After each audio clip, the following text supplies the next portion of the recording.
Kidnapper कौन? Best Hindi suspense thriller story.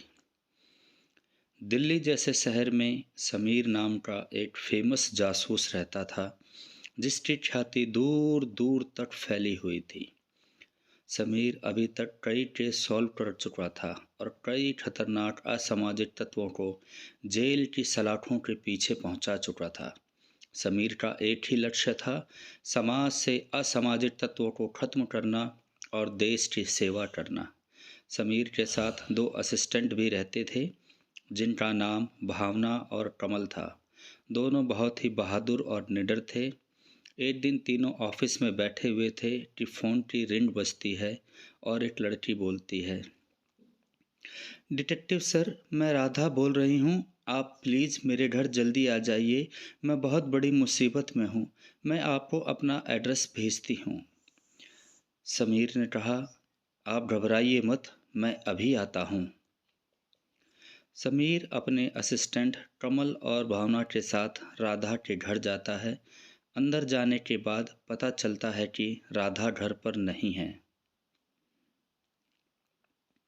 भावना कहती है, राधा तो अभी घर पर नहीं है, तब तक हम यहीं बैठकर उसका इंतज़ार करते हैं। समीर ने कुछ सोचा और कहा, हमें बैठना नहीं है भावना? तो भावना ने अचंभे से पूछा, सर मैं कुछ समझी नहीं। समीर भावना को समझाते हुए कहता है, मतलब ये है कि राधा का किडनैप हो चुका है, और वो भी अभी 8 मिनट पहले। भावना आश्चर्यचकित होकर, आप ये कैसे कह सकते हैं सर? समीर ने तसल्ली देते हुए, इसकी बहुत सारी वजह है। पहली बात, अगर कोई इंसान घर से बाहर जाएगा तो दरवाज़ा बंद करके जाएगा और वो अपना फ़ोन भी साथ लेकर जाएगा। लेकिन जब हम यहाँ आए तो दरवाज़ा खुला था और मोबाइल फ़ोन टेबल पर पड़ा है।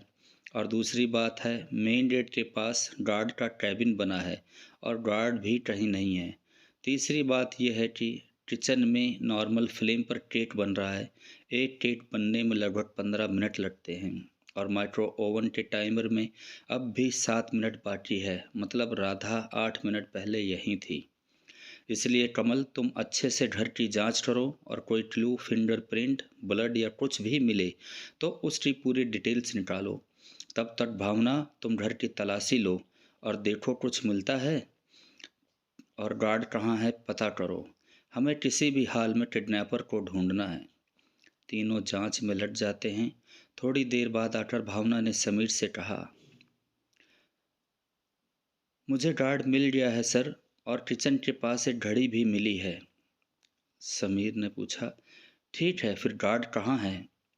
भावना ने बतलाया, वो अलमारी में बंद था और देखकर लगता है कि उसके साथ मारपीट हुई है। समीर गार्ड के पास जाता है और पूछताछ करता है तो गार्ड ने बताया, थोड़ी देर पहले एक कार में कुछ लोग आए और ज़बरदस्ती घर में घुस गए। मैडम को ले जाने लगे। मैंने रोकने की कोशिश की तो मेरे साथ भी मारपीट करने लगे और अलमारी में बंद कर दिया।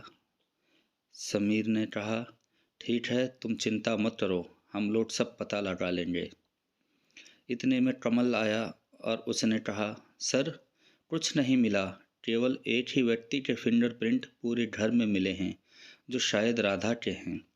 अब हम क्या करें? हमारे पास तो कोई क्लू भी नहीं है और किडनैपर के बारे में भी कुछ पता नहीं चला और ना ही कोई सुराग मिला है। सर अब हम कैसे पता चलेगा कि राधा कहाँ है और किडनैपर कौन है? समीर ने बड़े ही अजीब से आवाज़ में, हाँ, लेकिन ये सब हमें गार्ड बताएगा।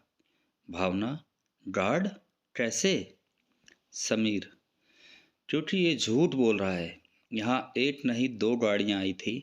मैंने घर में आते वक्त टायरों के निशान देखे थे। तो गार्ड जी, अब बता दीजिए, आपने झूठ क्यों बोला और राधा कहाँ है? प्यार से बता दीजिए, नहीं तो हमें और भी तरीके आते हैं। गार्ड घबरा जाता है और सब कुछ सही बोलना शुरू करता है। मुझे नहीं पता कि मैडम जी कहाँ हैं, और मैं तो किडनैपर को जानता भी नहीं। उन्होंने कहा था कि अगर मैं उन्हें अंदर जाने दूं तो वो मुझे बहुत सारे पैसे देंगे, इसलिए मैंने उन्हें जाने दिया। और वो लोग एक बड़ी काली कार में आए थे। बस मुझे इतना ही याद है। समीर ने कहा, कमल, तुम घर में से राधा की फ़ोटो लो और पुलिस कंट्रोल रूम को मैसेज कर दो और उन्हें ब्लैक कार के बारे में भी बताओ। आसपास सीसीटीवी फुटेज भी चेक करो। जिनके पास भी ऐसी कार है, मैं उनसे खुद मिलना चाहता हूँ। इसके बाद कमल पुलिस कंट्रोल रूम को इन्फॉर्म करता है और कुछ समय के बाद कमल आकर कहता है, सर, पुलिस कंट्रोल रूम से मैसेज आया है कि राधा उनके पास है। वो किसी गली में बेहोश पड़ी मिली और उन्हें अब तक 4 ब्लैक कार भी मिली है और उन्होंने 8 लोगों को पूछताछ के लिए रोका है। फिर थोड़ी देर बाद भावना भी आकर कहती है, ये तो 8 लोग हैं, अब हमें कैसे पता चलेगा कि किडनैपर कौन है? समीर मुस्कुराते हुए, वो ये घड़ी बताएगी। इसके बाद समीर 8 लोगों से पूछताछ करने के लिए पुलिस स्टेशन चला गया और उनमें से एक अजीत नाम के लड़के को पकड़ लिया और अजीत से उनके साथियों का भी पता चल गया। पुलिस ने भी उन सबको पकड़ लिया। भावना ने बड़े ही आश्चर्यचकित होकर पूछा, सर, आपको घड़ी से कैसे पता चला कि अजीत ही किडनैपर है? समीर ने मुस्कुराते हुए बतलाया, सिंपल है, घड़ी की बेल्ट लेदर की थी और हमेशा घड़ी पहनने से बेल्ट का निशान हाथ में पड़ जाता है, तो मैंने बस बारी बारी सबको घड़ी पहनने को कहा, क्योंकि जिसके भी हाथ में उसी निशान पर फिट होगी तो बेशक घड़ी उसी की होगी, और अगर घड़ी उसकी है तो किडनैपर भी वही होगा। समझी भावना? जी सर। तो दोस्तों, आपको ये स्टोरी कैसी लगी हमें कमेंट करके ज़रूर बताएं और साथ ही इस स्टोरी को अपने दोस्तों के साथ भी शेयर करें और वीडियो को लाइक और सब्सक्राइब करना ना भूलें। तो दोस्तों, हम फिर मिलेंगे आपके साथ अगले